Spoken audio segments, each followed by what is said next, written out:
Hello and welcome to Origin IAS. आज एक और सेशन में हम एक बहुत ज़रूरी चीज़ जानने वाले हैं, बहुत ज़रूरी जानकारी जो हमारे लिए ज़रूरी है उसके बारे में जानने वाले हैं। अक्सर हमें अपने शरीर के बारे में चीज़ें पता नहीं होती हैं, जिसकी वजह से हम बहुत बड़ी बड़ी गलतियां कर देते हैं। पर्टिकुलरली कोविड जो हमारे पूरे देश को परेशान कर रहा है, कितनी जानें चली गई हैं, इसकी वजह से बहुत ज़्यादा ज़रूरी है कि हम अपने रेस्पिरेशन सिस्टम को बहुत प्रॉपर तरीके से समझें। और इसी मिशन को लेके ओरिजिन आईएएस आपको हर पहलू को समझाने का प्रयास कर रहा है। आप थंबनेल लेकर समझ गए होंगे कि आज हम बात करने वाले हैं ये जो वेंटिलेटर है वो कैसे काम करता है। आपके परिजन, आपके रिश्तेदार या आपके दूर के दोस्त यार कोई ना कोई इस स्थिति से गुजर रहा होगा जहां पर उनको वेंटिलेटर या फिर ऑक्सीजन की जरूरत पड़ रही होगी, ऑक्सीजन सिलेंडर की जरूरत पड़ रही होगी। और ऐसी स्थिति में आपको समझना जरूरी है कि आखिर ये वेंटिलेटर चीज क्या है, ये काम किस तरीके से करता है। तो शुरू करते हैं। सामान्य तौर पर आप देखेंगे तो हम जब सांस लेते हैं तो किस तरीके से काम होता है। हमारे जो फेफड़े हैं जब वो फूल जाते हैं तो जो एयर है वो अंदर आएगी और फेफड़े उससे भर जाएंगे। ये बात हम पिछले लेक्चर में, पिछली रेस्पिरेशन के बारे में जब हमने बात की थी, फेफड़े कैसे काम करते हैं, तब हमने इस चीज़ की चर्चा की थी। साथ में आप देखिए, जैसे ही ये जो नीचे का डायफ्राम है, जैसे ही ये ऊपर की तरफ जाएगा तो ये आपके जो फेफड़े हैं वो सिकुड़ जाएंगे और इस स्थिति में आपकी जो एयर है वो पूरी बाहर निकल जाती है कार्बन डाइऑक्साइड को लेके। तो ये पूरा प्रोसेस चलने वाला है ब्रीथ इन ब्रीथ आउट का। आप सांस अंदर लेंगे, ऑक्सीजन अंदर जाएगी, सांस बाहर करेंगे, ऑक्सीजन अंदर, कार्बन डाइऑक्साइड बाहर। इसके साथ में मैंने आपसे बात की थी कि इस तरीके से ये फूलनुमा छोटे छोटे, जैसे आप देख रहे हैं यहाँ पर छोटे छोटे बेर, जैसे ये छोटे छोटे जैसे पेड़ में लगे रहते हैं, उस तरीके से आपको देखने मिलते हैं। इनके बारे में मैंने आपको बताया था कि इनको कहते हैं एल्वेलाई। ये जो एल्वेलाई हैं इनके साथ में कैपिलरीज जुड़ी होती है। जैसे ही आपका लंग्स ऑक्सीजन को सक इन करते हैं, ऑक्सीजन को अंदर खींचते हैं, ये जो कैपिलरीज इन एल्वेलाई से जुड़ी होती हैं, इनको ऑक्सीजन मिलता है और यहाँ पर एक्सचेंज ऑफ गैसेज होता है, मतलब जो कार्बन डाइऑक्साइड होता है वो निकल जाता है और ऑक्सीजन जो है वो इनटेक हो जाता है। अब वो कैसे हो रहा है, ये देखिए, आपका जो आरबीसीज हैं ये कार्बन डाइऑक्साइड को अपने अंदर रख लेंगे। जैसे एक ट्रक ट्रांसपोर्ट करता है वैसे कार्बन डाइऑक्साइड को लेकर पूरे शरीर में से बाहर आ जाते हैं और ऑक्सीजन को लेकर पूरे शरीर में फैला देते हैं। यहाँ ये ट्रक जो है ये ऑक्सीजन को लेकर जा रहा है। ये देखिए, ये वाला ट्रक जो है ये कार्बन डाइऑक्साइड को यहाँ पर डंप कर देगा और यहाँ से एल्वेलाई से होते हुए ये आपके नेसल पैसेज, मतलब नाक से बाहर होके बाहर निकल जाएगा। तो ये सामान्य स्तर पे आपको चीजें समझ में आ गई कि ये कैसे काम कर रहा है। नॉर्मली आपने देखा होगा कि जो एयर होती है उसमें बहुत सारी चीजें होती हैं। ऑक्सीजन भी होगी, ऑक्सीजन के साथ आप देखेंगे नाइट्रोजन भी आपको देखने मिलेगा, आर्गन, हीलियम, हाइड्रोजन, ऐसी बहुत सारी गैसेज होती हैं आपके एटमॉस्फेयर में।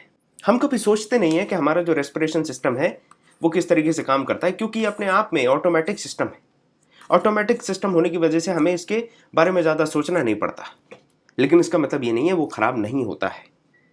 कभी कभी ऐसी स्थिति आती है कि आपका रेस्पिरेशन खराब हो जाता है, जैसे कि स्लीप एपीनिया करके एक बीमारी होती है, जिसमें आपके जो मसल्स हैं डायफ्राम के, ये जो डायफ्राम है इसके मसल्स जो हैं वो काम करना बंद कर देते हैं। जब ये डायफ्राम के मसल्स काम करना बंद कर देंगे तो आपके लंग्स जो हैं ये ब्रीद इन और ब्रीद आउट, फेफड़े गैस को, एयर को अंदर बाहर करना का जो सिस्टम है वो नहीं कर पाएंगे। इसके अलावा आपने एक और बीमारी देखी होगी जिसको आप अस्थमा कहते हैं, जिसमें ये जो नली होती है, मेजर नली जिससे फेफड़ों में ऑक्सीजन जाती है, उसमें सूजन आ जाती है। अब स्वाभाविक सी बात है, आप यहाँ पर एक नाली को समझें। अगर नाली में कचरा ज़्यादा है और उसकी वजह से नाली जाम हो गई है तो फिर यहाँ पर जो भी पानी होगा वो भी रखा रह जाएगा, वहीं पर स्टैग्नेंट हो जाएगा, फ्लो नहीं करेगा। बिल्कुल वही सिनेरियो हो जाता है जब अस्थमा होता है। ये जो चाल होती है एयर की, ये इसमें सूजन आ जाती है। तीसरी और बहुत ही महत्वपूर्ण बात जिस पे आप सबको ध्यान देने की जरूरत है वो है निमोनिया। ये निमोनिया ही है जो बिगड़ जाता है और कोविड-19 में सबसे बड़े जो सिम्टम्स होते हैं उसमें से एक निमोनिया होता है। ऐसा कहा जाता है कि निमोनिया अगर हो रहा है तो आपको ज़्यादा दिक्कतें हो सकती हैं। ये निमोनिया क्यों होता है, तो ये जो आपके बैक्टीरियाज या फिर वायरस होते हैं, इन दोनों की वजह से आपको निमोनिया होगा। अब जब ये निमोनिया होता है तो बॉडी किस तरीके से रिस्पॉन्ड करने वाली है, आप देखेंगे। निमोनिया की खासियत यह है कि जैसे अगर ये वायरस से हो रहा है तो वायरस में ये सार्स वायरस है, कोरोना वायरस है, इन सब में सीधा जाके वायरस आपके एल्वेलाई को अटैक करता है। वो छोटे छोटे जो मैंने आपको प्रोजेक्शंस बताए थे लंग के अंदर, उस पर ही सीधा अटैक करेगा और उनको सड़ाने लगेगा, उनमें पस बनने लगेगा और ये स्थिति हो जाएगी आपकी जब निमोनिया होता है। अब निमोनिया होने में ये स्थिति आती है, इसके बाद नेक्स्ट स्टेप क्या होता है, आपके शरीर में जैसे ही अटैक होगा वायरस या बैक्टीरिया का, तो फिर हमारा शरीर क्या करने वाला है, जो हमारा इम्यून सिस्टम है, इम्यून सिस्टम में सैनिक होते हैं जो कि शरीर की जो रोकथाम क्षमता है वो इन सारे बैक्टीरियाज और वायरसेस से लड़ना शुरू करती है। और इस लड़ने की स्थिति में आपके लंग्स में सूजन आएगी, जलन होगी और साथ में पानी भी भर जाता है। जो फ्लूइड बिल्डअप होता है लंग्स में वो भी इसी वजह से होता है। जो आपका इम्यून सिस्टम है वो जब लड़ाई करता है तो लड़ाई की वजह से जो क्षति है उससे आपके लंग्स में जलन होगी और साथ में फ्लूइड बिल्डअप भी हो जाता है, इसीलिए निमोनिया दिक्कत वाला हो जाता है। अब देखिए, अगर फ्लूइड बिल्डअप हो गया और साथ में इन्फ्लेमेशन, सूजन आ गई, मतलब आपके जो लंग्स है वो अब काम नहीं कर रहे हैं। और यहीं पर हमारा आज का डिस्कशन का टॉपिक आता है, यहीं पर वेंटिलेटर की एंट्री होती है। जैसे ही आपका ये जो ऑटोमेटिक लंग्स का सिस्टम है ये आउट ऑफ ऑर्डर होने वाला है, आप देखेंगे कि वेंटिलेटर की आपको ज़रूरत पड़ने वाली है।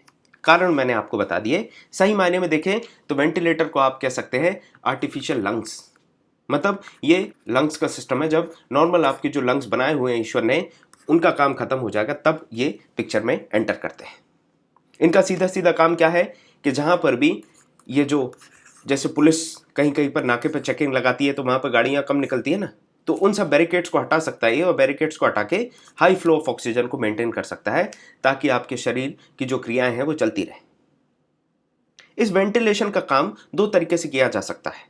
पहला तरीका यह है कि सीधी एक ये जो नली डाल दी जाए ट्रकिया में। ये जो चाल है, ये जो रास्ता है, इसको ट्रकिया कहते हैं। नाम याद रखने का कोई नंबर नहीं है, ये रास्ते को ट्रकिया कहते हैं। और यहाँ पर एक ट्यूब डाल दी जाए, पहला रास्ता ये है। दूसरा रास्ता है कि आप ये जो यहाँ पर जो डायफ्राम होता है उसकी मूवमेंट कराएं। जब डायफ्राम मूव करेगा तो स्वाभाविक सी बात है एयर अपने आप खिंची अंदर चली आएगी और इससे भी वेंटिलेशन हो सकता है। यहाँ पर ये जो डायफ्राम मूवमेंट से वेंटिलेशन होता है उसको नेगेटिव वेंटिलेशन कहते हैं, और यहाँ पर जो मूवमेंट होगा जिसमें आप पाइप डाल देते हैं अंदर उसको पॉजिटिव वेंटिलेशन कहते हैं। आज के समय में पॉजिटिव वेंटिलेशन होती है, इसलिए हम पॉजिटिव वेंटिलेशन पे ही चर्चा करेंगे। आप जानते होंगे आपके जो परिजन हैं उनके लिए ऑक्सीजन की कितनी किल्लत हो रही है, और आप बहुत सारे ऐसे लोग हैं, मेरे मित्र हैं, मेरे दोस्त हैं, जो बहुत परेशान हो रहे हैं ऑक्सीजन के लिए। छोटे छोटे ऑक्सीजन के सिलेंडर भी नहीं मिल रहे हैं, अस्पतालों में ऑक्सीजन खत्म होती जा रही है। और ये ऑक्सीजन का सिलेंडर ही डायरेक्टली इस तरीके से लगा दिया जाता है मास्क के द्वारा, और यहाँ से सीधी जो ऑक्सीजन है वो आपके फेफड़ों में चली जाती है, जहाँ से पूरी बॉडी में पहुँचती है। तो पहला और सबसे सिंपल, सबसे बेसिक तरीका जो है आपका वेंटिलेशन का, वो है ऑक्सीजन सिलेंडर से। तो जब माइल्ड केसेस होंगे कोरोना के, जब तक एक्सट्रीम केस नहीं हो रहा, तब तक आपका ये ऑक्सीजन सिलेंडर काम दे देगा। लेकिन जो असल कॉम्प्लिकेटेड वेंटिलेटर है उसका काम जब आने वाला है जब आपके लंग्स जो हैं उसमें बहुत ज़्यादा फ्लूइड बिल्डअप हो जाए, फेफड़ों में बहुत ज़्यादा पानी भर जाए और बहुत ज़्यादा उनमें सूजन आ जाए, जलन आ जाए, तब ये वाला जो वेंटिलेटर है इसका काम आता है। अब इस वेंटिलेटर का डायग्राम ज़रा सा आप समझेंगे तो इसको यहाँ पर चाल में लगा दिया गया है। जो मेन आपकी इनटेक थी एयर की, वहाँ पर लगा दिया जाता है। अब इन दोनों का काम हो जाएगा ख़त्म। यहाँ पर देखिए जो फेफड़े जैसा ये डिजिटल बना है डिस्प्ले में, यहाँ पर आपको अपडेट दिखता है। हवा जब अंदर आएगी तो कलर चेंज होगा, हवा बाहर जाएगी तो कलर चेंज होगा। और यहाँ पर इनहेल एक्सेल, मतलब अंदर हवा आएगी और बाहर जब हवा जाएगी, इसका पूरा ये जो सर्किट है ये वॉल्व्स के द्वारा कंट्रोल होता है।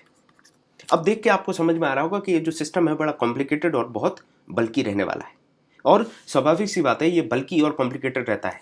ये देखिए इस तरीके से ये पूरा डिस्प्ले इसका चलता है। इसमें आपको पूरे ग्राफ्स बताए जाएंगे जिसमें आप कितना ऑक्सीजन इनटेक कर रहे हैं, वो सब चीज़ें होंगी। साथ में लंग्स में देखा जाता है लीकेज क्या है, और भी बहुत सारी चीज़ें इसमें होती हैं जिसकी गहराई में हमें जाने का कोई तात्पर्य है नहीं।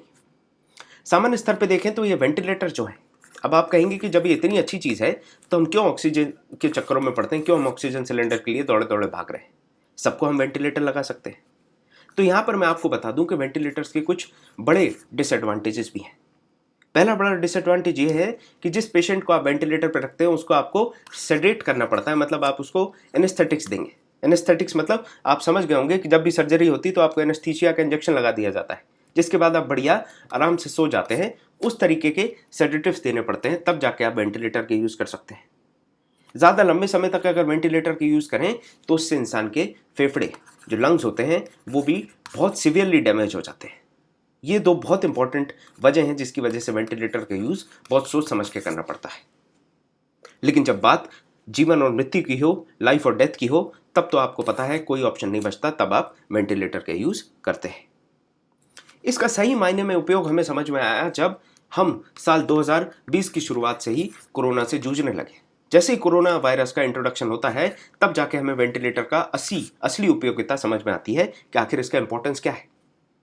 यहाँ पर इसके इंपॉर्टेंस बढ़ने के साथ साथ आपको एक और चीज़ समझने की ज़रूरत है कि ये बड़ा ही कॉम्प्लिकेटेड सब सिस्टम है। सबसे पहली चीज़, ये कॉम्प्लिकेटेड है। दूसरी चीज़ आप देखेंगे तो ये एक्सपेंसिव है, ये बहुत महंगा है, बल्कि भी है, बल्कि मतलब काफ़ी जगह भी लेता है। इतनी सारी चीज़ें होने की वजह से जो अस्पताल है वो कम क्वांटिटी में इसको रखते हैं। जनरली आप देखेंगे तो बड़े अस्पताल में आपको 10 से 20 वेंटिलेटर मिल जाएंगे, बहुत बड़े अस्पताल की बात कर रहा हूँ। अब उस स्थिति में क्या हुआ, जब 10 से 20 वेंटिलेटर हैं लेकिन कोरोना से जो पीड़ित पेशेंट हैं, जो सीवियर केसेस हैं, वो बहुत ज़्यादा आ रहे हैं, उस स्थिति में बहुत ज़्यादा लोगों को हमने देखा कि वो मर जाते हैं। ये बहुत बड़ी दिक्कत है क्योंकि वेंटिलेटर से कम, लेकिन जिन लोगों को इसकी दरकार है उनका नंबर बहुत ज़्यादा है। इसलिए आज बहुत ज़्यादा ज़रूरत पड़ रही है पूरे देश विदेश में, पूरी दुनिया में, कि ज़्यादा से ज़्यादा वेंटिलेटर्स बनाए जाएं, कुछ नई टेक्नोलॉजी निकाली जाए ताकि ये जो 3 परेशानियां हैं, पहला कि ये कॉम्प्लिकेटेड है, इसको सिंपल बनाया जाए, दूसरा इसको सस्ता बनाया जाए, और तीसरा ये जो बल्कि है इसको और ज़्यादा कंफर्टेबल और बहुत ही ज़्यादा कॉम्पैक्ट बनाया जाए। तो इन 3 चीज़ों पे काम हो रहा है पूरे देश में, पूरी दुनिया में, ताकि वेंटिलेटर्स को आप और कॉम्पैक्ट और हैंडी और सस्ता बना सकें, ताकि ज़्यादा से ज़्यादा हम जाने बचा सकें। तो ये थी चर्चा जिसमें हमने आपसे बात की कि वेंटिलेटर्स कैसे काम करते हैं। उम्मीद करते हैं कि ये जानकारी आपको कहीं ना कहीं काम आएगी। थैंक यू, मिलते हैं अगले सेशन में, तब तक के लिए बहुत बहुत धन्यवाद।